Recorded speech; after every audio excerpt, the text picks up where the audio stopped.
Hello and welcome back to the another episode of the Hindu news analysis. Well, it is 17th June today, and in this video we are going to solve some, or we can say we are going to discuss some important news articles which are very much relevant for your preparation. But before, as usual, we'll start our discussion. I would like to give you the brief introduction about this initiative so that if you are new to our channel, you will get connected with us.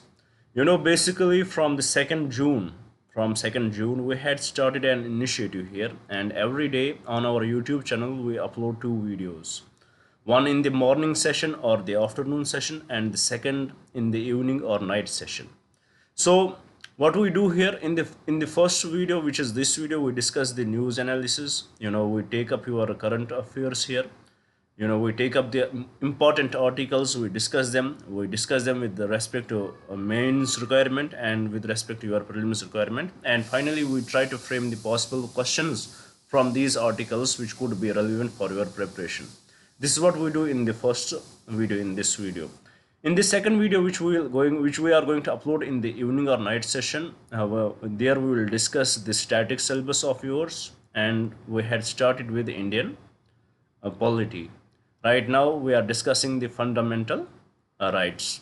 About the second video, what our aim is. We aim to cover your full syllabus by the month of Jan 2026, and in it we are going to cover every subject which is required for you to clear the exam, whether it would be related to prelims or mains. We are going to touch every concept which is relevant for you, except the optionals which we are not going to conduct here, and the language classes. So this is what this whole initiative is about. If you feel this might help you, so please do subscribe the channel. Yeah, and it is totally free. There is nothing wrong in watching these videos. It might help you because we are discussing everything what is required for you to clear the exam. If you like the video, please subscribe it.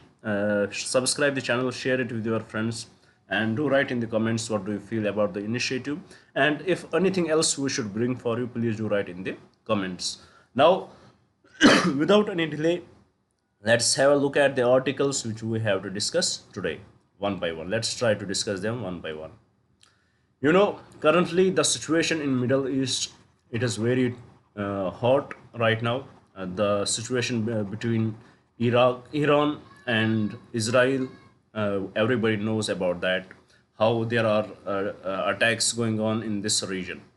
So there is nothing new about it. But here the article is very interesting for us. For us being the UPSC aspirants, we have to take a very neutral approach in it. Very neutral approach. First, our approach should be very neutral. Second, we should look at what our country believes in. What our country believes in. We should have to look at that. What is Hamas considered terrorist under the Indian perspective? Do we consider Hamas as terrorist? Do we consider them that they are provocative in that region? That we have to when we are going to discuss it, when we are going to write the answers, that those things we have to take into the consideration. And also we have to take into the consideration what is the role, how India understands, how Indian state understands the situation in this region. We have to take that understanding also. So with respect to this, let's try to analyze the article. Here the article, let me tell you what article in nutshell says. It basically talks about the Israel's hidden ambition with respect to Israel's hidden ambition with respect to Gaza.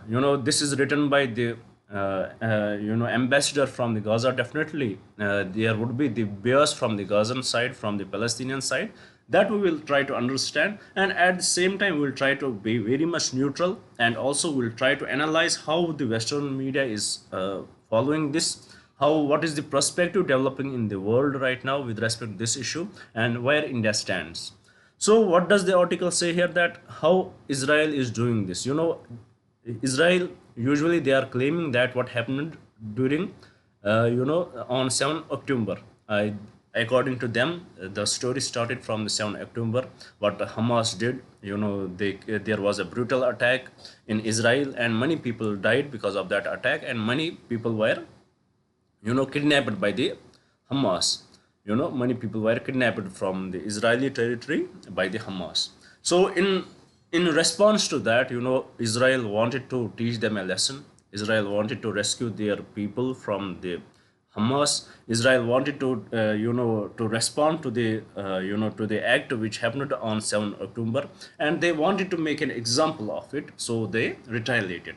But this retaliation, which happened after the 7th October, it should have been very much proportionate. The world would have accepted this narrative if it was very much proportionate. If they would have attacked them, and since 7th October 2023, it is almost, two years had passed to this act, and still, since then, how many people had died in how many people died in Gaza?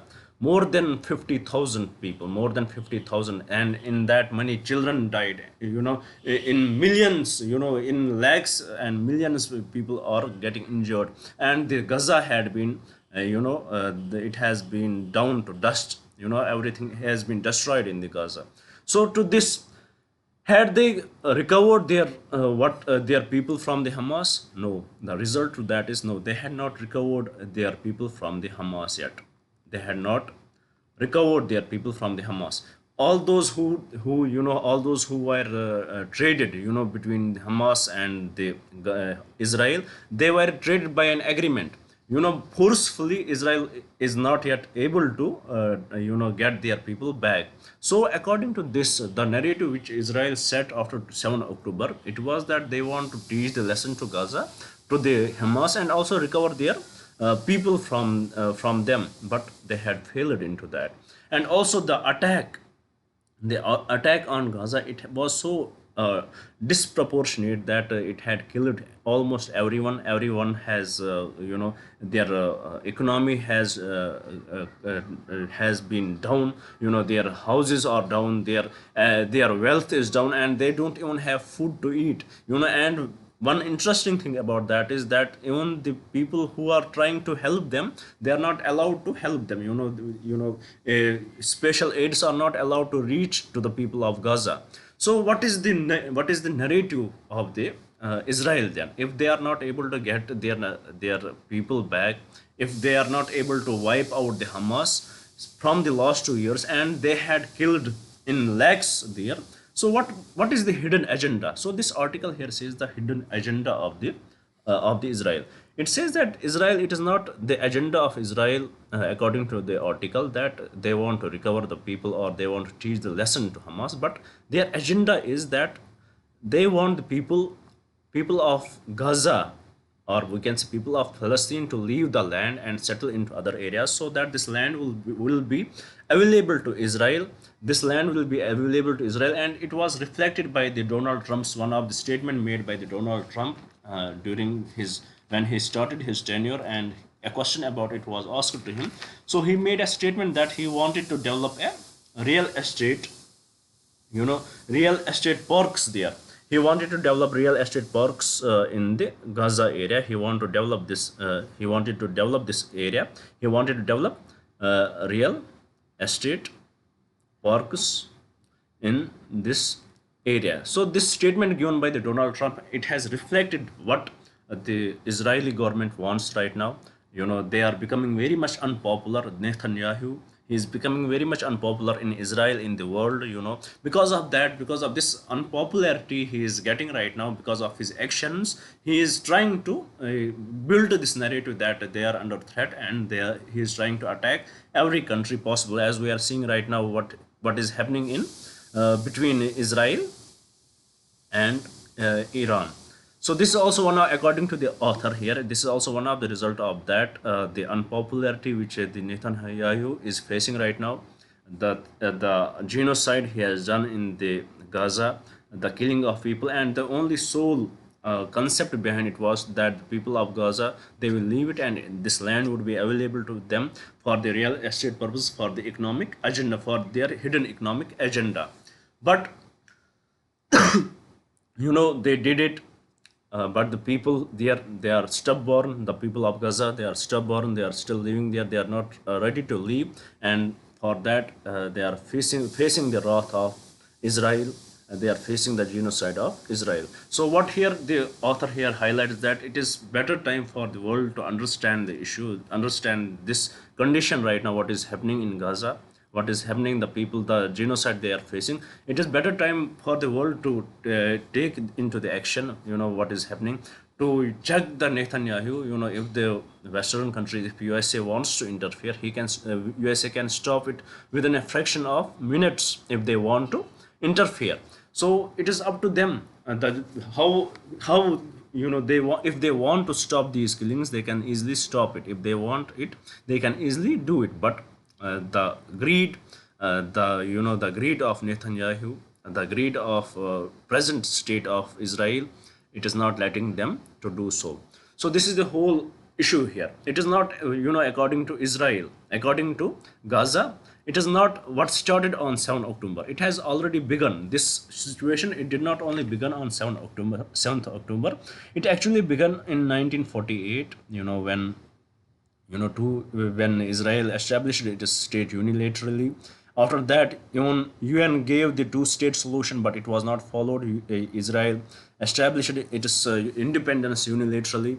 Then after that, we saw that how Nabka was there in 1948, and also the Arab War that happened. It had this ambition of Israel had been since that long, that they want to they want to move these people away from their land, which they believe that it was given to them by their God, and that it was promised to them, and they don't want anybody else to live there.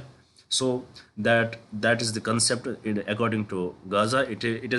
It's this thing. It started not on the October 7. It was a reaction to the atrocities, to the genocide which Israel is committing on Gazan people, on the Palestinian people since 1948. It was October 7 was the reaction to that. So if now this is the perspective of the people of Palestine. Now what is the perspective of Israeli people, that we have to understand. Perspective of Israeli people, or Israel, perspective of Israel, or perspective of West right now, who are aligned to Israel, especially USA and Israel. What is their perspective? They believe that this Hamas, it is a radical, they are radical people. They are, they have their ideology. They have their ideologies which they follow. They are very much radical in nature. They are Islamist. They are there to destroy everything. And what they did on 7 October, it was not 7 October. What they did, they killed many people in our state. They violated the sovereignty of Israel. They entered there and killed many people there. So, and also they kidnapped, many people there. So in response to that, Israel, they wanted to teach them the lesson that this act should never happen on the land of Israel.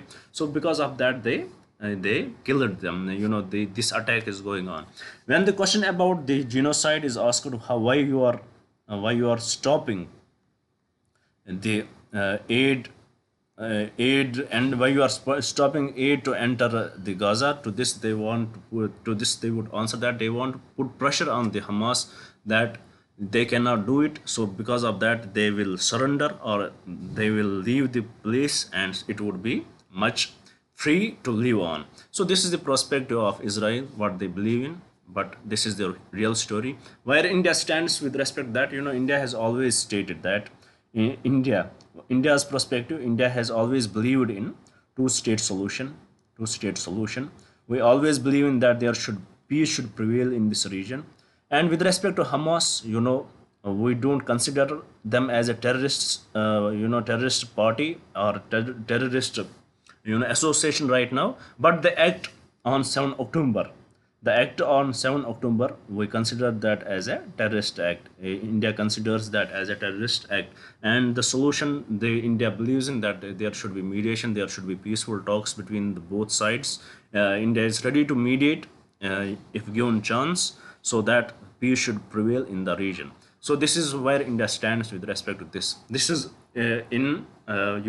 with respect to, not, I'm not talking about the backdoor diplomacy of India, but right now where India stands, if on the media, where India stands, what is India's approach in this issue.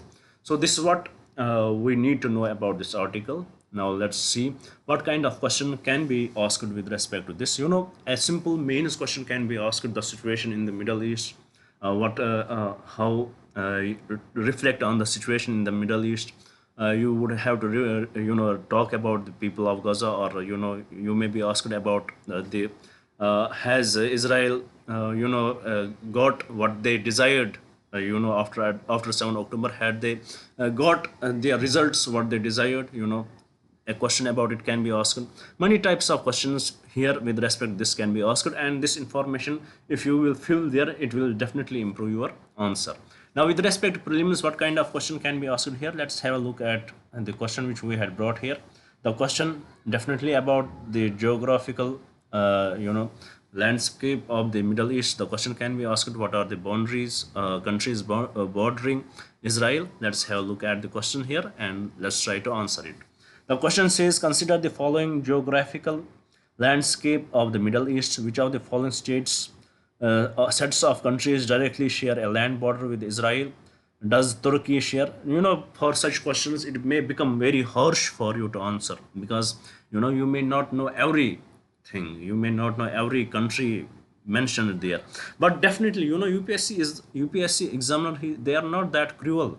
They will give you some some options that you can recognize if you would had been an above average student, if you would had studied, if you would had known the if you would had known the world news, if you would have read the current affairs, then for you, if you would have read the current affairs of the world of the year, then for you it would be very much easy, because you would recognize few options by which you can easily eliminate the options.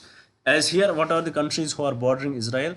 We know Syria, maybe for students they don't have the idea. Jordan, Egypt, maybe for the students they don't have any idea. But one thing we know, that Turkey is not bordering it, so we can make it incorrect.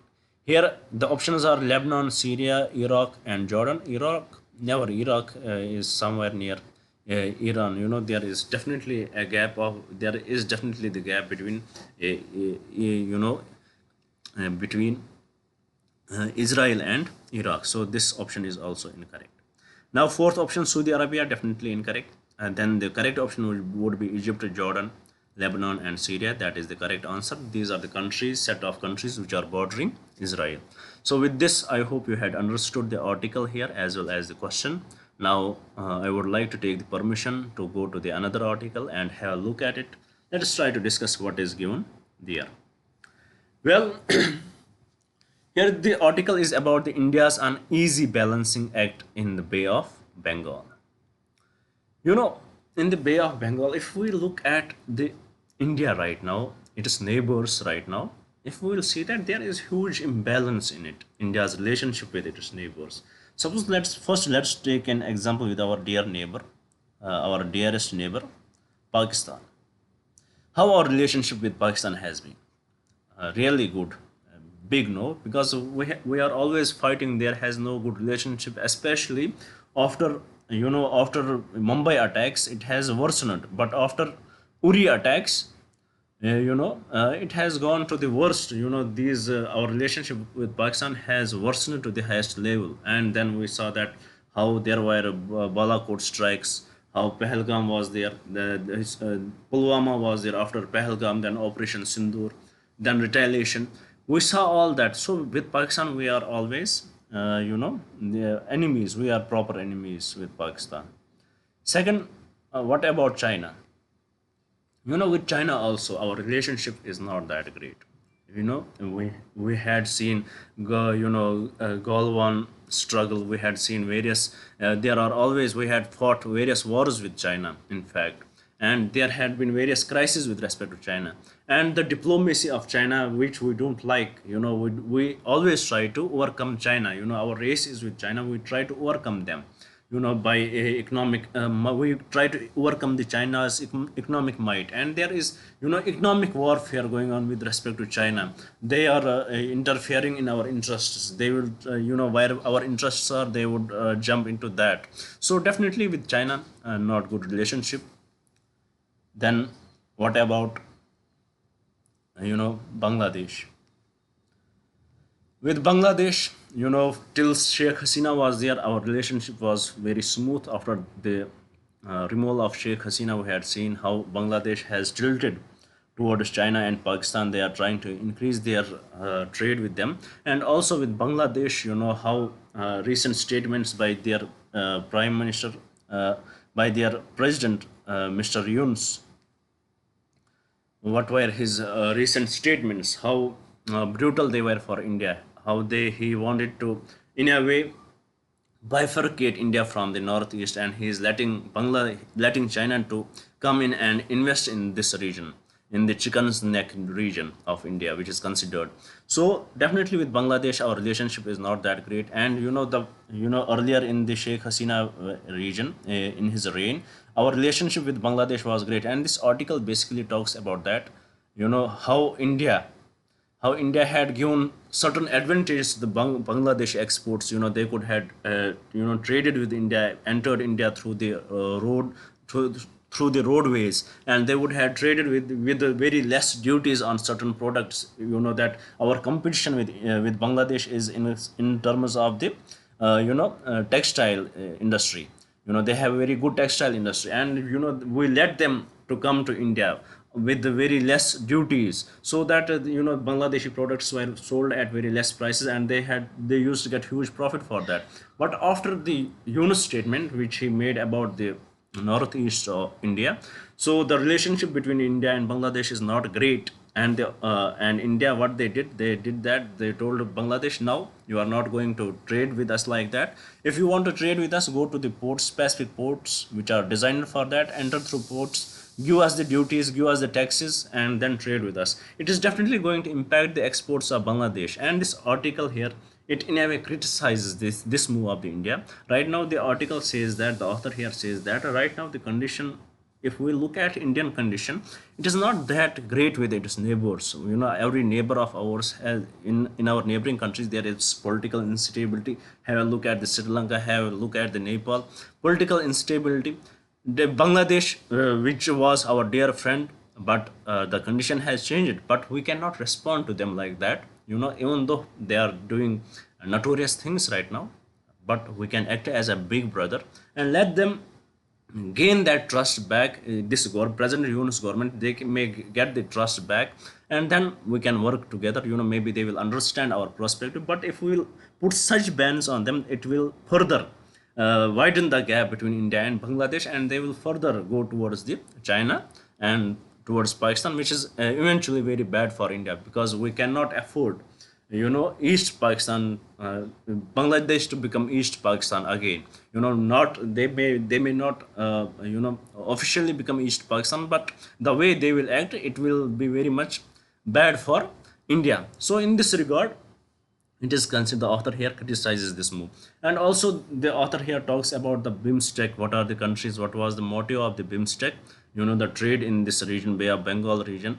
But the countries which are part of it, there is the political instability, there is the influence of China. It has definitely made India's approach in this country very much uneasy. It has become very hard for India to balance these countries in this region. So this is the crux of the article. Now what we can get from here, that we will see in the question here.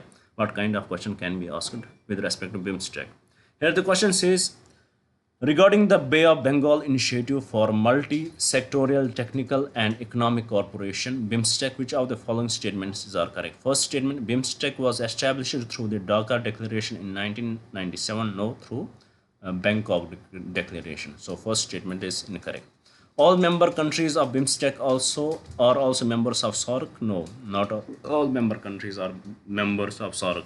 Thailand and Myanmar, who are members of BIMSTEC, are not part of the SAARC. Then its secretariat is located in Dhaka, Bangladesh, 100% correct. One of its primary objective is to promote trade and investment in the Bay of Bengal, 100% true. So with respect to this question, the correct statements are statement 3 and statement 4, and the correct code would be option B. So this is the crux of the article, and this type of question can be asked from this article. Now let's move to the third article which we had brought today.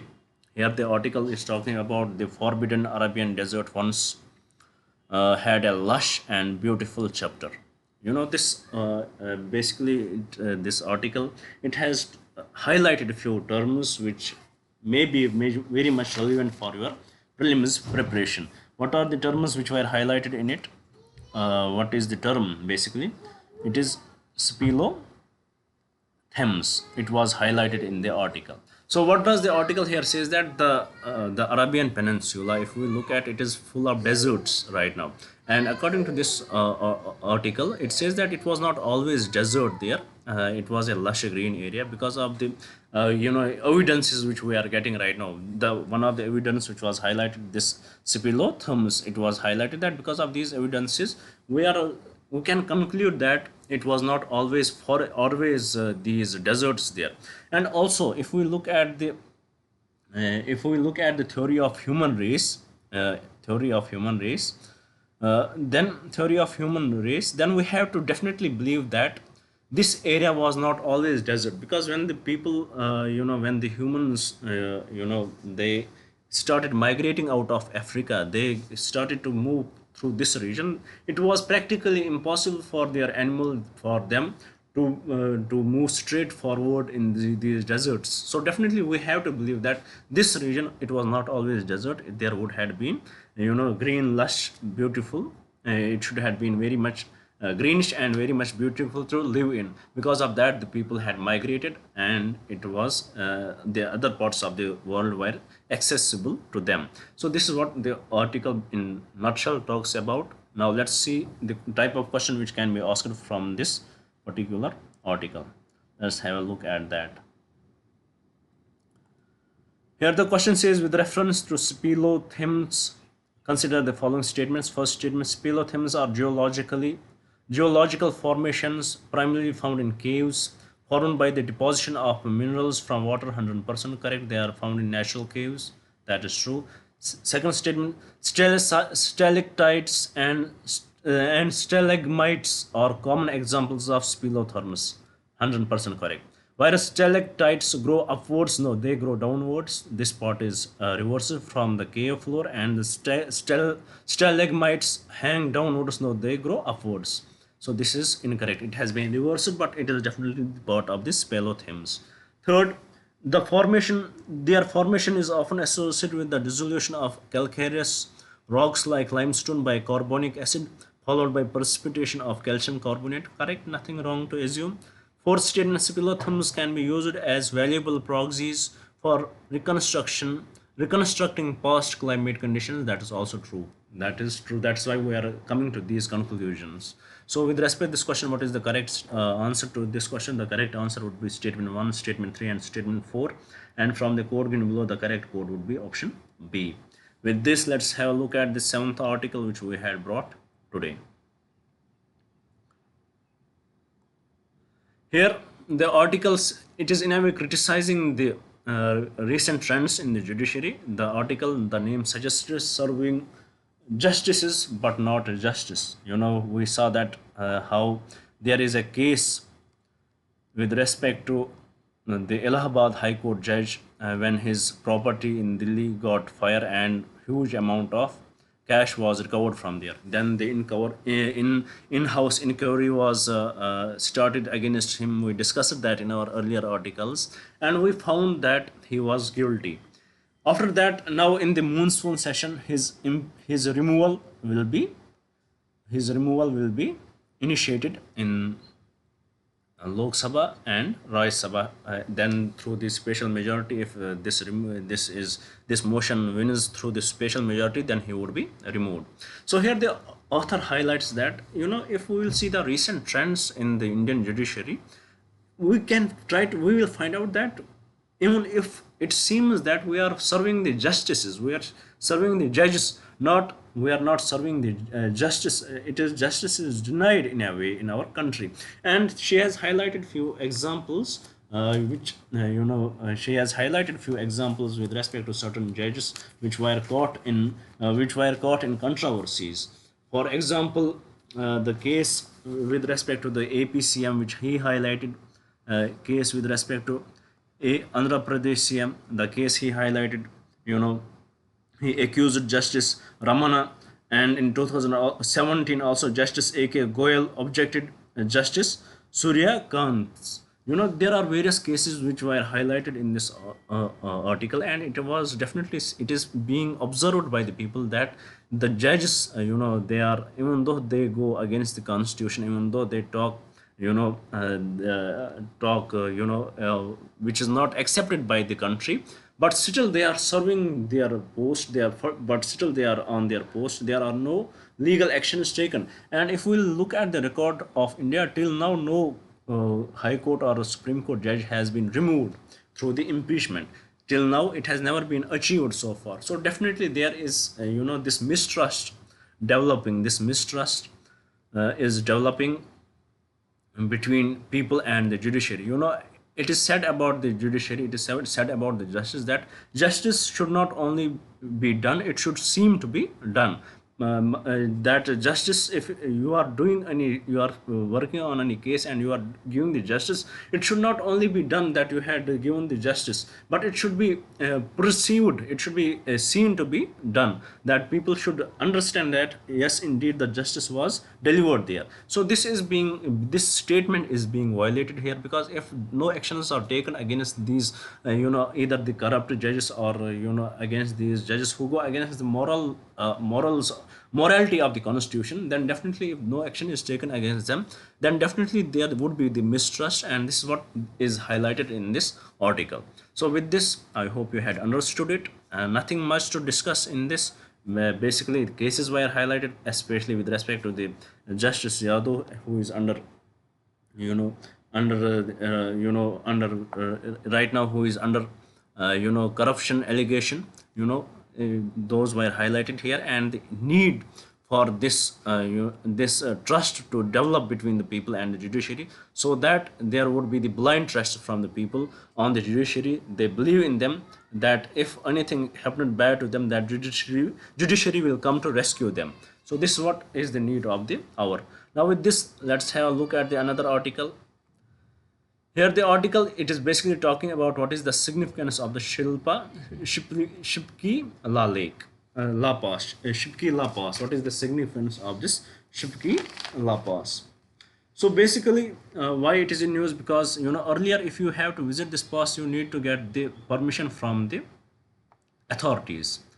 You need to get the permit. Now it has been removed. You can, if you are tourist, you want to visit this, you just need to have the Aadhaar card.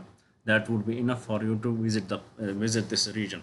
And why the government has changed it? Because of how the China is reacting to its border villages. We had seen how China has reacted to its border villages. They are bringing people to live in those regions. They are populating those regions, and they are trying to get the stronghold in this region. And in this, India has lacked so much. So India, in response to that, is now trying to understand what they had lacked in, and they are letting the people to know what are our areas, what are our regions, and how they are important for us. So what is this Shipkila Lake? It is Shipkila Pass. It is in Himachal Pradesh. It is one of the border crossing area between China and India. So there are 4 border crossing area between China and India. This is one of one of them. And this Shipkila Pass, it is this pass through which the Satluj river enters India, and it has very strategic importance. There is cultural exchange going on between the people of Tibet and the people of India, cultural exchange, and definitely it has high significance with respect to the pilgrims who visit these regions. So this is how it is important. This is what you need to know about it. Now with respect to this, a prelims based question can be asked, which we can see on this slide. A question may ask you, With reference to Shipkila Pass, consider the following statements. First statement: it is located in the Great Himalayan range in the state of Sikkim, no, Himachal Pradesh. So first statement is incorrect. Second, it serves as a border post for trade between India and China. Correct. The Satluj river enters India through this pass. This is also true. So with respect to this question, the correct statements are statement 2 and statement 3, and the correct code would be option B. With this, let's move to the another slide and see what question, what article we had brought there. Well, the article is about India's total trade deficit narrows to 6.6 billion. It is very good news. Good news that India's total trade deficit has narrowed to 6.6 billion, and major reason for that is our service sector, which has done great. And with respect to the manufacturing sector, we are very much lacking in it. There is a reduction in this is what we need to know in this article. And our trade deficit has narrowed, and the major reason for that is the services, the rise in the services exports. And also now what is happening in the Middle East, in this in the West Asia, between Israel and Iran, maybe next month the picture would be very much different. So with respect to this, a question can be asked in your prelims exam. Let's have a look at it. The question may say, which of the following can be considered a positive implication of a narrowing trade deficit? This type of question can be asked. First, increased reliance on foreign capital inflows. If there is inflows, then definitely, if there is increased reliance on inflows, definitely there would be trade imbalance, because the outflows would be less. So definitely trade deficit, it may lead to trade deficit, it may not lead to narrowing it. So the first statement is incorrect. Second, weakening of the domestic currency. This also same reason. If the domestic currency is weakening, then definitely it would not lead to narrowing trade deficit, it will further broaden the trade deficit. Fourth, higher domestic inflation due to increased imports. This will also broaden the trade deficit, not decrease it. The correct answer would be option C, that is improvement in the country's current account balance. Definitely this could be the positive implication of a narrowing trade deficit. So this is what you need to understand here. Now let's move to the last article of today's discussion. Here the article is about the WPI inflation. It has dipped to 14 months low of 0.39% in the month of May. So with this, you need to know about it. You do need to remember it, but you need to understand the trend, what is happening, how it is changing in our country. That's why we need to take up these inflations, how it is changing over the year. Then you can understand the trend with respect to it. So what kind of question can be asked in this regard? The questions may say, with reference to wholesale price index inflation in India, consider the following statements. First statement, wholesale price index measures the average change in prices of goods at the wholesale level before they reach retail consumers. Correct. It primarily tracks the inflation of manufactured products, fuel and power, and primary articles. This is also true. Third, the Reserve Bank of India primarily uses WPI as the key measure for monetary policy formation. No, Reserve Bank of India uses CPI combined for rural and urban for the monetary policy formulation. So third statement is incorrect. Fourth statement, a high WPI inflation often indicates rising input costs for industries, which may eventually translate into the higher retail prices. That is true. So with respect to this question, the correct statements are statement 1, statement 2, and statement 4. And from the code given below, the correct code would be option C. So with this, we had completed our today's discussion. I hope you would have liked the video. I hope you would have understood everything what we discussed here. And if there is any confusion, please do write in the comments. We will try our best to reach out to you guys and clear that confusion. So with this, I would like to thank you for staying with me. Thank you very much and have a nice day.